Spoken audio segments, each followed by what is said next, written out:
Thank you.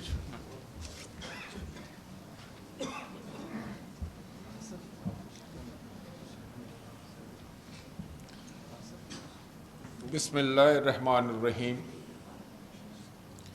محترم جناب قبلہ ایاز صاحب، چیئرمین اسلامی نظریاتی کونسل،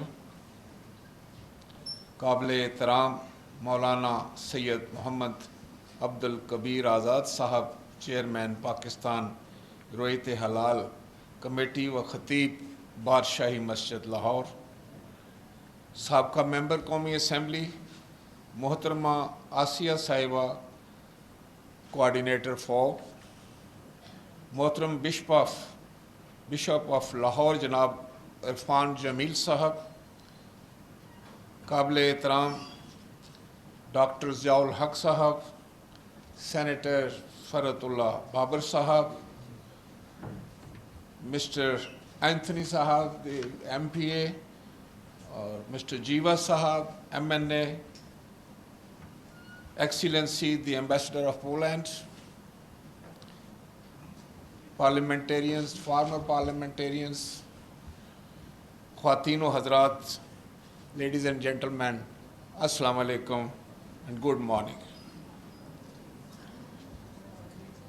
میں سب سے پہلے آج کی اس تقریب کی انتظامیہ، فوب کے جملہ اراکین، خصوصاً اس کی کوآرڈینیٹر محترمہ آسیہ ناصر صاحبہ کا شکریہ ادا کرنا چاہتا ہوں، جنہوں نے اتنے اہم ترین موضوع پر اتنی خوبصورت تقریب کا اہتمام کیا اور مجھے یہاں آنے کی دعوت دی.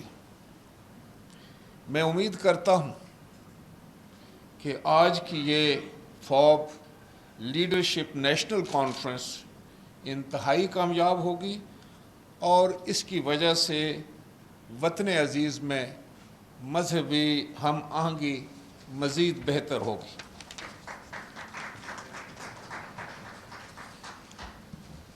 معزز خواتین و حضرات، آپ جانتے ہیں کہ پاکستان ایک انتہائی محبت کرنے والے لوگوں کا ملک.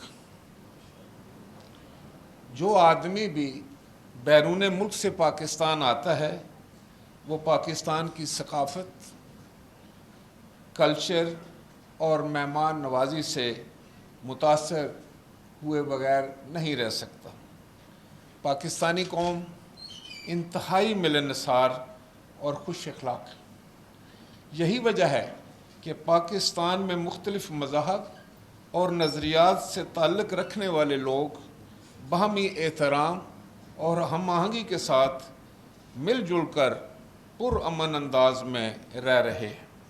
اس کی ایک زندہ مثال یہ ہے کہ ہماری میزبان سابقہ ممبر محترمہ آسیہ ناصر صاحبہ کا تعلق پاکستان کی معروف مذہبی سیاسی جماعت سے ہے، یعنی جمعیت علماء اسلام سے ہے، جبکہ محترمہ آسیہ ناصر صاحبہ حضرت عیسیٰ علیہ السلام کی پیروکار ہیں. اس سے آپ اندازہ لگا سکتے ہیں کہ مثبت سوچ رکھنے والے افراد اپنے اپنے مذہب سے تعلق رکھ کر بھی باہم مل جل کر کام کر سکتے ہیں. Excellency, is for just to seek your attention, this very fact that people belonging from different cultures and religions are living in Pakistan with harmony, peace and mutual respect. For example, Honorable Ms. Asiya Nasir is member of one of the Islamic political parties, I mean Jamaat-e-Ulama Islam, whereas she believes in Christianity.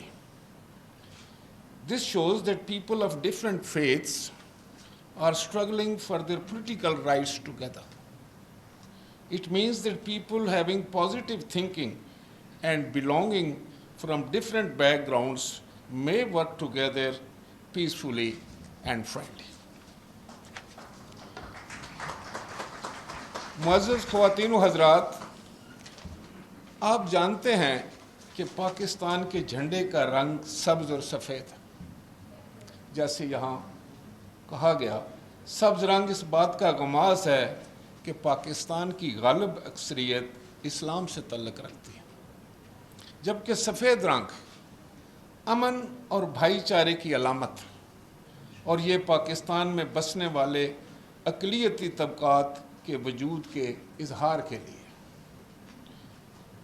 میں آپ کی توجہ اس حقیقت کی طرف مبذول کرانا چاہتا ہوں کہ تحریک پاکستان کے دوران بر صغیر میں بسنے والی مسیحی برادری نے تحریک پاکستان کا ساتھ دیا تھا۔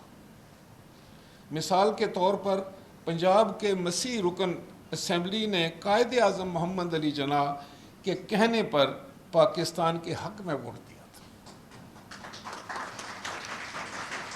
اگر اس وقت خدا نہ خواستہ وہ بھارت کے حق میں ووٹ دے دیتے تو پنجاب کے حوالے سے مسلم لیگ مشکل کا شکار ہو سکتی تھی۔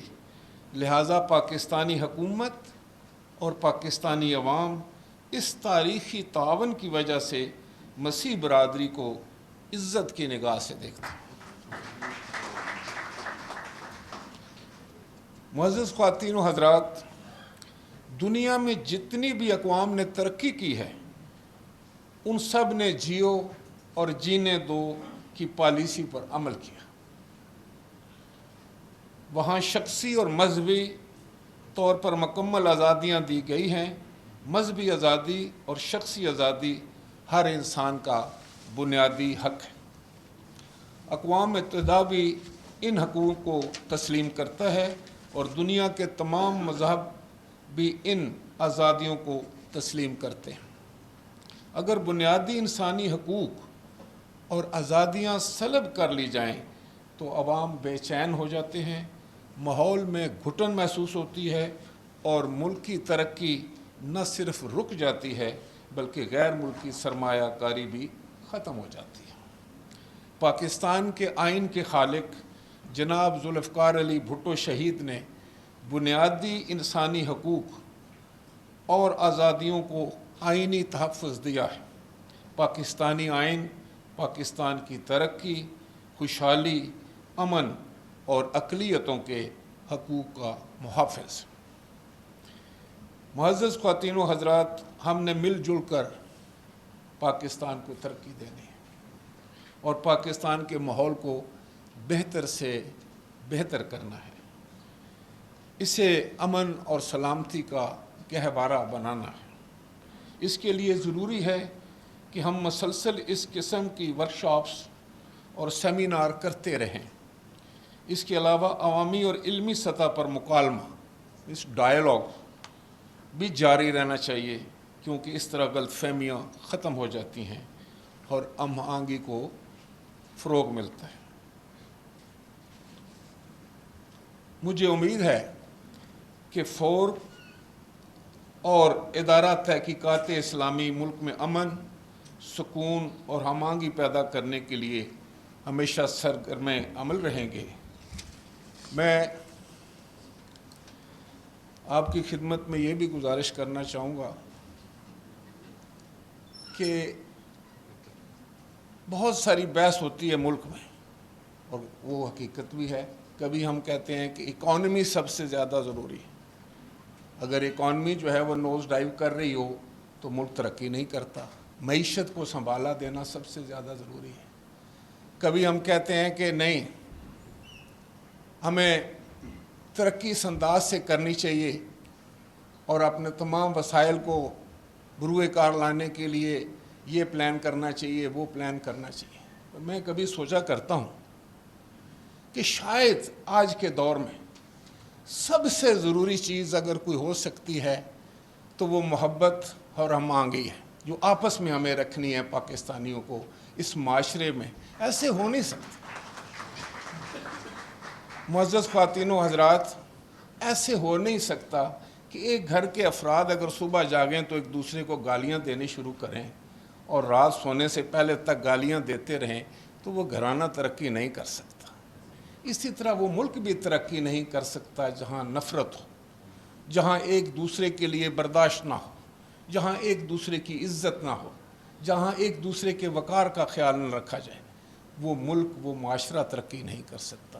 آج کے دور میں جس چیز کی سب سے زیادہ ضروری ہے، اور اگر مجھ سے کوئی پوچھے کہ کوئی ایک چیز جو ہم پیدا کر سکتے ہیں اور اس سے ملک ترقی کر سکتا ہے، مضبوط ہو سکتا ہے، تو میں یہی عرض کروں گا، تو وہ باہمی محبت ہے، وہ اخوت ہے، وہ ایک دوسرے کا ہاتھ پکڑنا ہے، ایک دوسرے کو ساتھ لے کے چلنا ہے، خواہ اس کا کسی بھی مذہب سے تعلق ہو، کسی سوچ سے تعلق ہو، کسی سیاست سے تعلق ہو، کسی فکر سے تعلق ہو، کسی زبان سے، کسی علاقے سے تعلق ہو، لیکن آج مل جل کر ایک دوسرے کا ہاتھ پکڑ کر پاکستان کو اس کی منزل کی طرف لے جانے کی ہم سے کر سکتے ہیں۔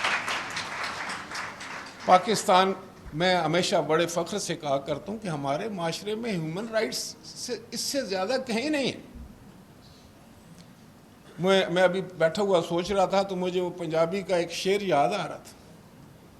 آپ اس شعر پہ غور کریں تو آپ کو پتہ چلے گا، اور وہ شعر ہمارے ان پڑھ لوگوں کو بھی پتہ ہے، جو ہل چلاتا ہے اس کو بھی وہ شعر آتا ہے، جو کہیں دور افتادہ علاقے میں بیٹھا ہے وہ بھی وہ جانتے ہیں۔